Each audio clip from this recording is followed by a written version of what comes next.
მოგესალმებით პირველ რიგში, მადლობას გიხდით მოწვევისთვის.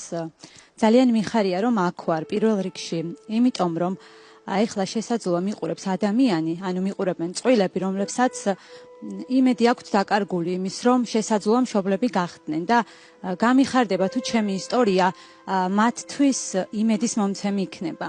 ჩვენ არ ყავდა 5 წელი შვილი.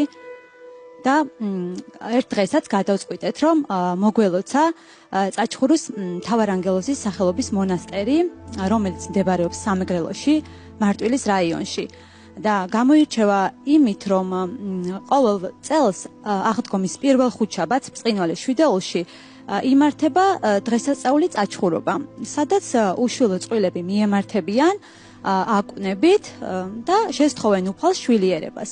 ჩვენც გადავწყვიტეთ ჩვენს მეგობრებთან ერთად რომ წავსულიყავით და ავედით ამ სალოცავზე და მინდა გითხრათ რომ ეს აღმართი რომელსაც ტაძრამდე მიყავხართ ძალიან რთული გასავლელია და უფრო რთულია როდესაც ამხელა დარდი მიგაქვს.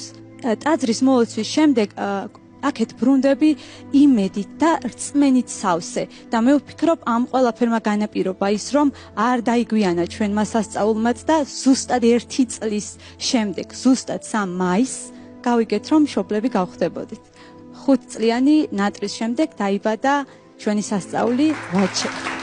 შემდეგ ისე მოხდა რომ პანდემია დაგვემთხვა და მადლობის სათქმელად ვერ ავედით პირველივე წელს, თუმცა მეორე წელს წავედით ისევე ერთად, ჩვენს ბიჭთან ერთად, მოვილოცეთ ტაძარი, ტაძრიდან დაბრუნების შემდეგ მალევე გავიგეთ, რომ უკვე მეორე ბავშვს ველოდებოდით და ეხლა ყავს 6 თვის ნოე, ესეც მეორე სასწაული. და ასევე ნიკა ბენდელიანი, სალოს მეუღლე, ნამდვილად სასწაული ისტორია და არაჩვეულებრივი ამბავი კარგი დასასრულით. თქვენ თუ გწამდათ და თუ გჯეროდათ, აი როდესაც ტაძარში მიდიოდით? აი როდესაც რაღაცა გიჭირს ძალიან, ხო აი მაშინ გაგახსენდება ღმერთო მიშველი. ცოტა ალბათ ესეც იყო რაღაცნაირად ჩვენს ისტორიას ძალიან დიდი, ასე რომ ვთქვათ, ცუდი დღეები ქონდა, ასე რომ ვთქვათ. იმიტომ რომ ძალიან ბევრი ექიმი მოვიარეთ, ზოგმა გვითხრა შვილი საერთოდ არ გეყოლებათ და წაჩხურობას რაც შეეხება, ნუ რა ვიცი რა ეგ იყო ჩვენ ცხოვრებაში ყველაფერი. უდიდესი სასწაული არის უპირველეს ყოვლისა ჩემი აზრით ის რომ ნებისმიერი დილა გვითენდება, მაგრამ ასმაგი სასწაული ის არის უკვე რომ დილა გითენდება პატარა ბავშვის სახეზე ხელის თათუნით. ეგ არის, რა ვიცი, ყველაფერი დღესდღეობით ჩემთვის.